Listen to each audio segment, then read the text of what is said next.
शिवसेनेचे आपण स्लम याचे महाराष्ट्राचं कार्यक्षेत्र आपलं आहे कामाचं. आपण आज छत्रपती संभाजीनगरमध्ये आपलं आगमन झालेलं आहे.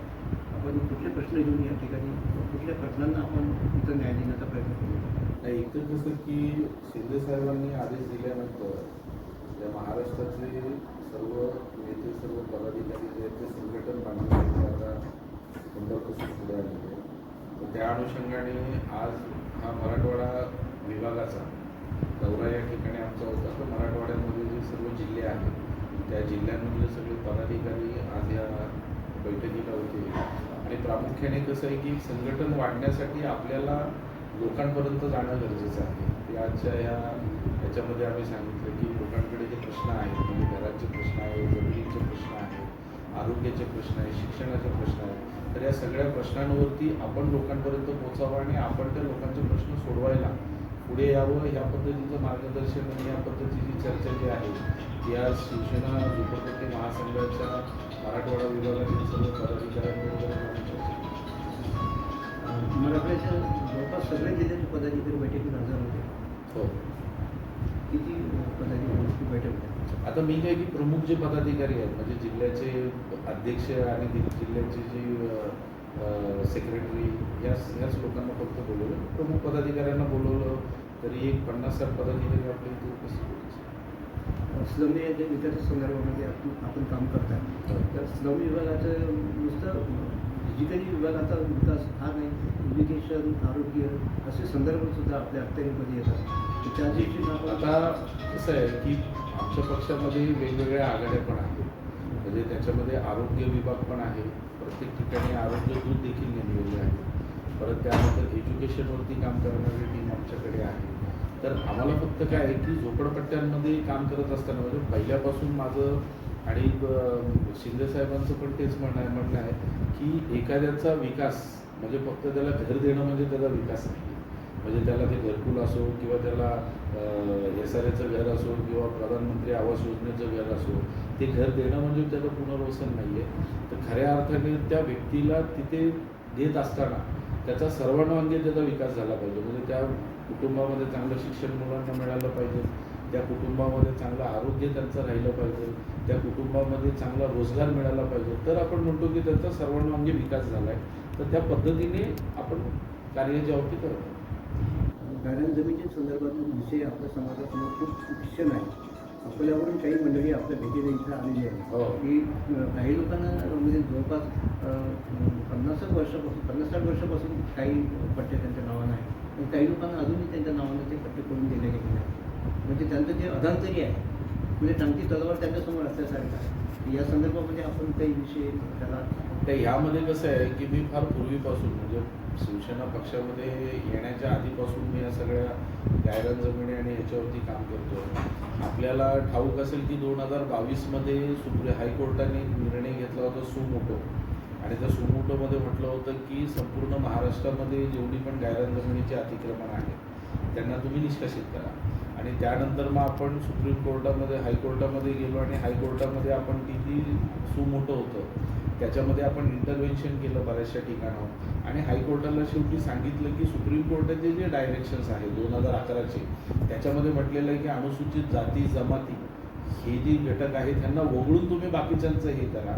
तर त्या पद्धतीने आता हायकोर्टाने त्यावेळेला निर्णय दिला आणि हायकोर्टाने म्हटलं की कलम 50च्या अंतर्गत म्हणजे महसुली कलम 50च्या अंतर्गत सगळ्या जिल्हाधिकाऱ्यांना त्यांनी डायरेक्शन्स दिले की त्यांना नोटिसा द्या अतिक्रमणधारकांना आणि नोटिसा देऊन त्यांच्या सुनावण्या करा.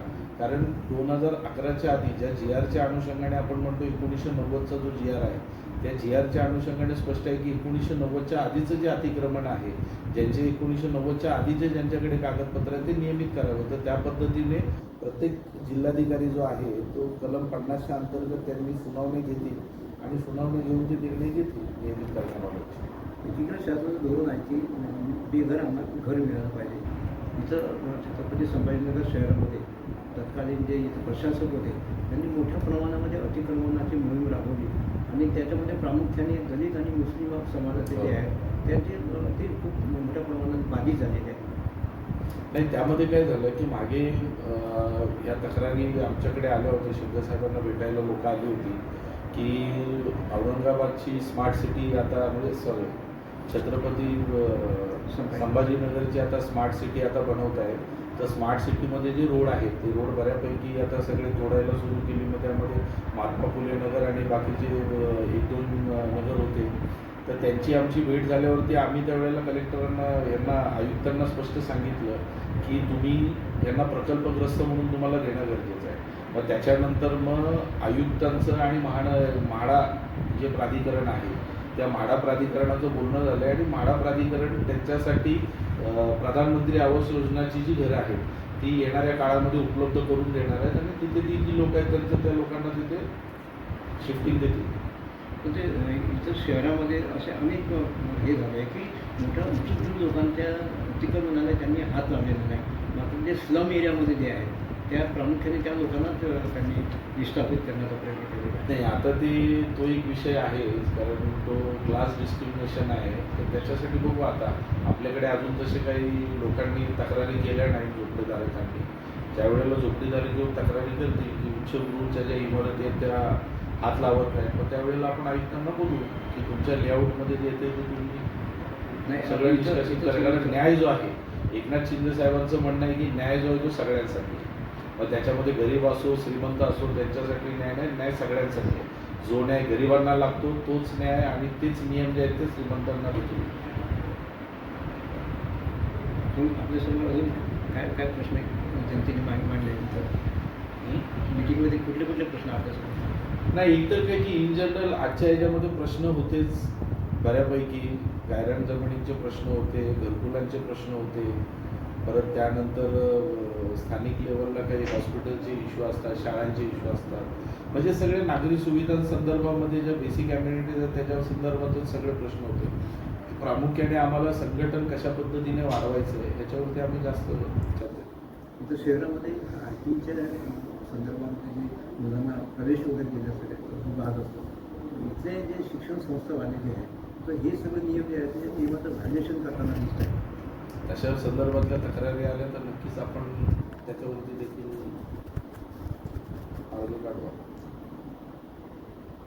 आपण जनतेला काय अपील करणार आहोत या संदर्भात? नाही जनतेला हेच अपील करणार आहे की एकनाथ शिंदे साहेबांचं जे सरकार आहे त्या सरकारवरती आपण सगळ्यांनी विश्वास ठेवावा आणि ते सरकार जे आहे ते सर्वसामान्यांसाठी सरकार आहे. त्यामुळे आपले जे काही प्रश्न असतील ते प्रश्न शिवसेना पक्ष जो आहे तो नक्कीच सोडवत आला आहे आणि इथून पुढे देखील सोडवत आहे. एक आजच्या अनुषंगाने एक प्रश्न आहे आपण विदर्भ मराठवाडा जळगाव असे विभागवार बैठका वगैरे आपण आयोजित करत आहे. कारण आज अकोल्यावरून लोक आपल्या भेटीसाठी इतक्या लांब अंतरावर आलेले आहेत. विदर्भामध्ये अशी बैठक आपण घेत नाही. नाही विदर्भामध्ये पण आहे कारण आज त्यांचं थोडंसं अर्जंट काय म्हणजे त्यांना मी तेच सांगितलं की आपण अकोल्यात हे करू पण ते म्हटले की आम्ही ते मुंबईला येणार होते तर ते इथे आले. मी म्हटलं की मुंबईला येण्यापेक्षा तुम्ही इथे या.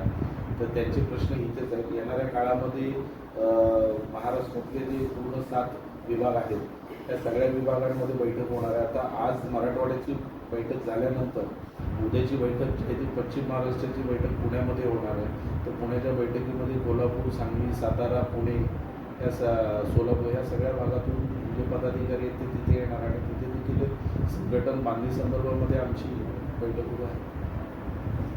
आपलं पूर्ण नाव सांगा. माझं पूर्ण नाव सुमित कुंडलिक वजाळे.